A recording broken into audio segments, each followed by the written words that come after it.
wanasema Mungu anajibu maombi yetu, lakini wengine ni kama sijui maombi zetu hazifiki kule mbinguni. Pengine mimi kama maombi zangu mingi hazijajibiwa, ni kama inabakingi hapa kwa mawingu. Lakini nimekuja nikaona hata maombi yangu kama ingekuwa inafika, tena Mungu anatujuanga vizuri. Sasa pengine unaomba upate gari, kumbe Mungu anajua ukipata gari wewe utakuwa unamwagia wale wanatembea maji ukipita. Unaomba ukuwe tajiri, kumbe Mungu anajua ukikuwa tajiri wewe ni ndio utakuwa unanyanyasa maskini bado. So ile kitu unaomba na upatiwi, usionee Mungu ubaya, ama usiache kuomba. Jua tu ni Mungu anajua kwa nini hakupatii.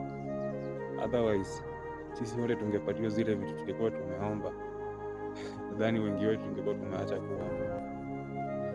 Au si? Hebu nishow hapo kwa comment section, kitu gani wewe unaomba sana Mungu akupatie na hajai kupatia? Unaona like hapa Mungu naye nisaidie tu hii, unaona ni kama amekunyima.